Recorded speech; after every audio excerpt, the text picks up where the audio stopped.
आज master stroke की cover story में हम इतिहास से होने वाली जो ये सियासी छेड़छाड़ है ना, इसका विश्लेषण करेंगे। यूपी चुनाव का पारा जैसे जैसे चढ़ रहा है, इतिहास के गड़े हुए मुर्दे उखाड़ने का सिलसिला भी तेज हो गया है।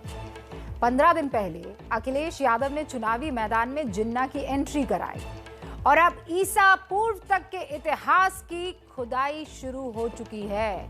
यूपी के सीएम योगी आदित्यनाथ ने चंद्रगुप्त मौर्य और सिकंदर की जंग करवाकर सियासी युद्ध को और तेज किया, तो दूसरी तरफ कांग्रेस नेता मणिशंकर अय्यर ने मुगल सल्तनत का लेखा जोखा पेश किया और मुगल काल को धर्मनिरपेक्ष राज का सर्टिफिकेट भी दे दिया।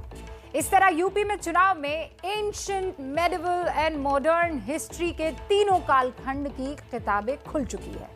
सवाल यह है कि इतिहास और राजनीति शास्त्र का ये घालमेल यूपी के चुनावी समीकरण पर असर किस तरह डालेगा? आज इसी पर आधारित है मास्टर स्ट्रोक की कवर स्टोरी।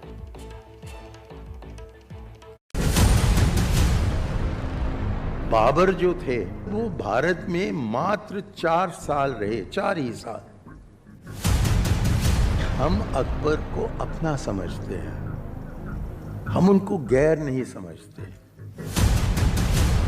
जहांगीर आधा राजपूत थे और उनके बेटे शाहजहां 4 में 3 हिस्सा तो हिंदू था, राजपूत था।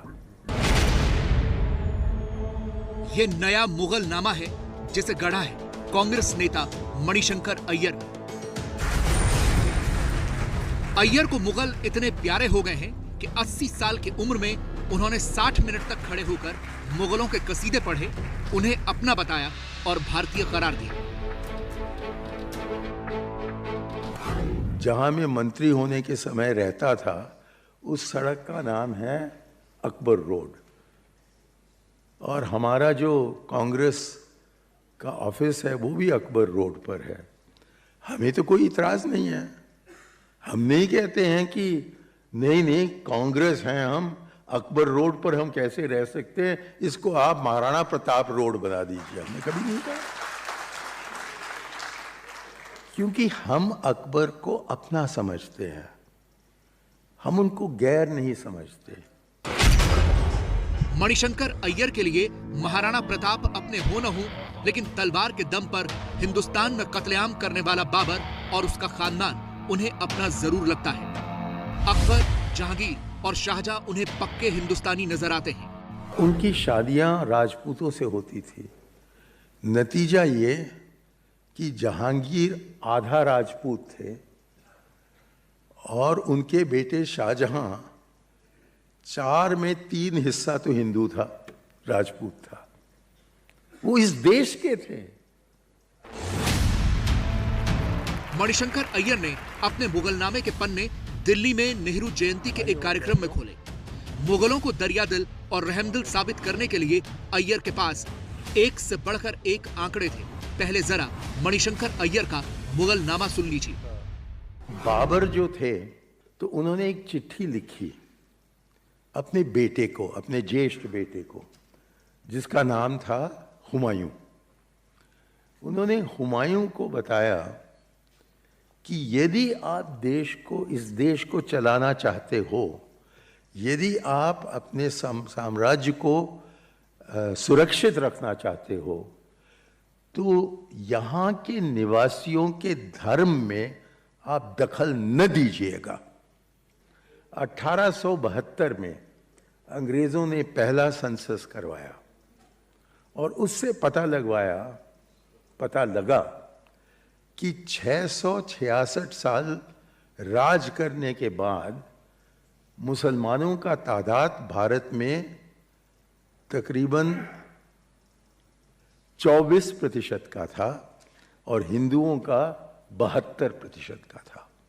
तो आंकड़े तो अलग होने चाहिए कि 72% मुसलमान होने चाहिए और 24% हिंदू होने चाहिए। विदेश से वो आते थे, असभ्य लोग थे, इसीलिए उन्होंने बहुत क्रोध किया भारत पर। लेकिन यहां रहने के बाद वो भारतीय बन गए। वो कभी अपने घर वापस नहीं गए। और ये है अंतर अंग्रेजों और मुगलों में, कि मुगलों ने इस देश को अपना बनाया। अंग्रेजों ने कहा कि नहीं, हम तो यहाँ राज करने के लिए आए हैं, बाकी हमारा घर तो वही है। मणिशंकर अय्यर ने पहली बार ऐसे बयान नहीं दिए हैं। अपने बयानों की वजह से कांग्रेस के लिए हमेशा ही मुसीबत बनते रहे हैं। लेकिन यूपी जैसे महत्वपूर्ण राज्य के चुनाव से पहले अगर अय्यर ने यह बयान दिया है तो जरूर इसका मतलब होगा। और ये मतलब भी उन्होंने अपने मुगलनामे का जिक्र करते हुए सुना ही दिया और खुद को 100% भारतीय बताया। हिंदुत्व में अंतर है तो मैं उसके साथ जोड़ना चाहता हूं कि अंतर ये है कि हम जो हिंदू धर्म पर विश्वास रखते हैं, हम 100% भारतीय हैं। मणिशंकर की मुगल हिस्ट्री सियासत में भूचाल लाने वाली थी और हुआ भी यही। बीजेपी ने अय्यर के सहारे पूरी कांग्रेस पर हमला बोल दिया तो कांग्रेस के दूसरे नेता अय्यर के बचाव में आ गए। बिना मतलब ना समझदारी की तरह दिया गया बयान है। जब हमारे आदरणीय प्रधानमंत्री जी जब चर्चा करते हैं देश की ताकत की, तो वह कहते हैं कि भारत की ताकत 130 करोड़ देशवासी है। इसमें क्या तो कोई दो राय है कि जो भी आप नाम लेते हैं, अच्छे रहे हों, बुरे रहे हों, इतिहास में निंदनीय रहे हों या वो प्रशंसा के योग्य रहे हों, क्या वो भारत की अस्मिता, विरासत, संस्कृति से जुड़े हुए नहीं है? कैसा भी व्यक्ति हो। अय्यर के बयान पर विवाद बढ़ा तो इतिहास के पन्नों की तलाश शुरू हुई। एबीपी न्यूज के स्पेशल शो में गीतकार और इतिहास के जानकार मनोज मुंतशिर ने मुगल काल के कई नियम कायदों का विश्लेषण किया। गैर मुस्लिम प्रजा के लिए तीर, धनुष और तलवार लेकर चलना मना है और गैर मुस्लिम जनता मुसलमानों के मोहल्ले में ना बसे। और आखिरी चीज मैं कह रहा हूं कि गैर मुस्लिम प्रजा अपने मुर्दों को लेके जोर से विलाप न करे। यानी अगर हमारे घर में, हिंदुओं के घर में कोई मृत्यु होती थी, कोई बाप दादा मर गया, तो जोर से रो नहीं सकते थे। अब सवाल यह है कि मुगल काल की असलियत क्या थी? क्या मुगल शासन धर्मनिरपेक्ष था जैसे कि अय्यर दलील दे रहे हैं, या फिर इतिहास के पन्नों में कुछ और दर्ज है? मुगल काल की असलियत क्या है, ये समझिए। और समझने के लिए पहले पूरे मुगल शासनकाल का विश्लेषण जरूरी है।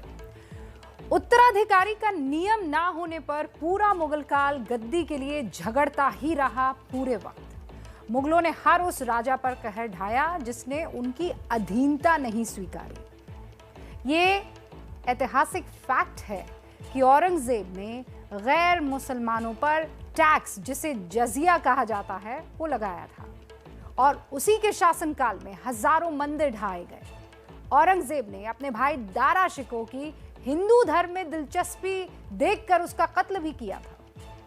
औरंगजेब ने धर्म परिवर्तन ना करने पर गुरु तेग बहादुर का सर काटा।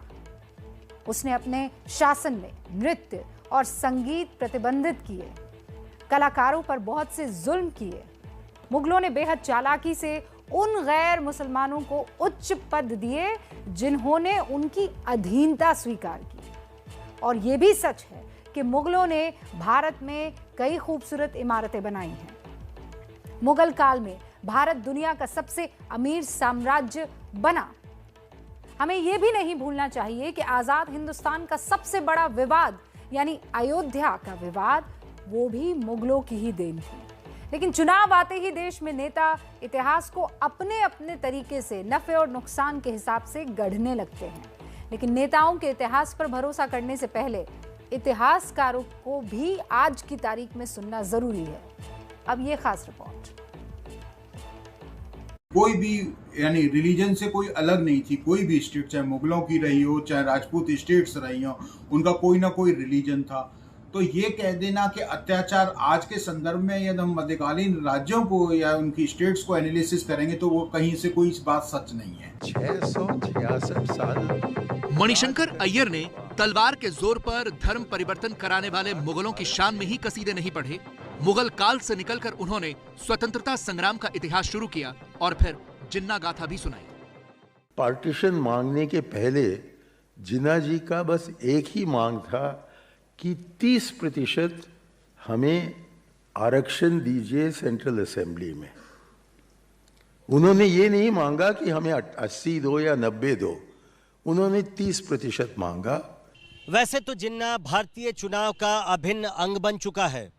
चुनाव चाहे किसी भी राज्य में हो, किसी न किसी तरीके से जिन्ना की एंट्री हो ही जाती है। अब जबकि यूपी में चुनावी सरगर्मियां तेज हो चुकी हैं, तो इस बार जिन्ना का जिन्न जगाया समाजवादी पार्टी के अध्यक्ष अखिलेश यादव ने।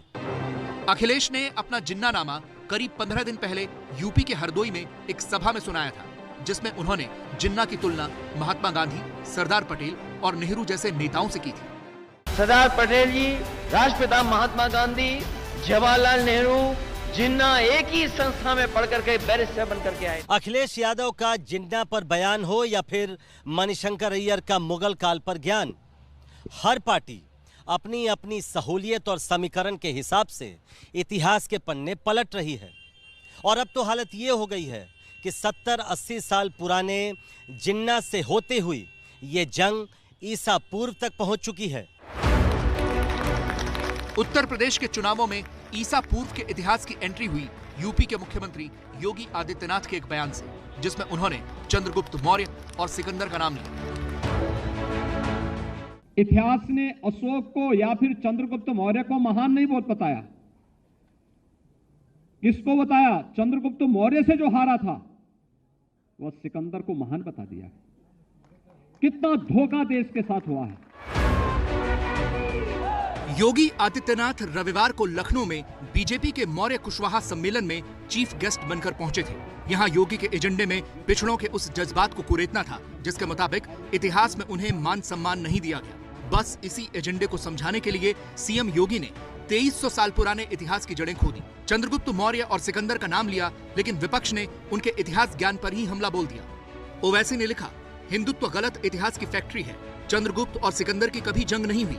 शिक्षा व्यवस्था में सुधार क्यों जरूरी है, यह इसका एक अच्छा उदाहरण है। अच्छे स्कूल न होने से बाबा लोग अपने फायदे के लिए तथ्यों से खिलवाड़ कर रहे हैं। बाबा को शिक्षा की कदर नहीं और ये दिख रहा है। योगी आदित्यनाथ ने इसी सभा में तालिबान का भी जिक्र करके तालियां बटोरी।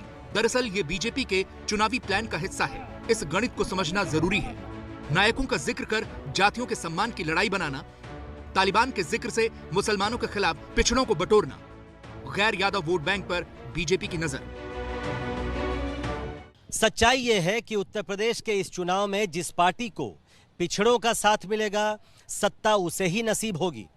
बीजेपी की रणनीति गैर यादव पिछड़े वोट बैंक को साथ रखने की है और इसीलिए पार्टी इतिहास की गलियों से ढूंढ ढूंढ कर नायकों को सामने ला रही है। उधर सपा और कांग्रेस को भी अपने वोट बैंक की चिंता सता रही है, लिहाजा उसे जिन्ना और मुगल याद आ रहे हैं। 2300 साल पुराना इतिहास और उसे लेकर जो सवाल उठ रहे हैं उसका सच भी आप जान लीजिए। चंद्रगुप्त मौर्य और सिकंदर का इतिहास क्या कहता है, गौर फरमाइएगा। सिकंदर ने 326 ईसा पूर्व सिंधु के राजा पोरस से जंग लड़ी। पोरस की हार के बाद सिकंदर ने उसकी बहादुरी देखकर राजपाट लौटा दिया। पोरस से जंग के 2 साल बाद सिकंदर की मौत हो गई। सिकंदर की मौत के बाद उसके एक सेनापति जिसका नाम सेल्यूकस है, उसने हमला किया। सेल्यूकस की जंग चंद्रगुप्त मौर्य से हुई। सेल्यूकस चंद्रगुप्त मौर्य से हार गया था। चंद्रगुप्त की लड़ाई सिकंदर के सबसे बड़े सेनापति से हुई थी, सिकंदर से नहीं। और इसीलिए कई लोग इसे सिकंदर और चंद्रगुप्त मौर्य की लड़ाई के तौर पर भी पेश करते हैं, जैसा इस बार किया गया।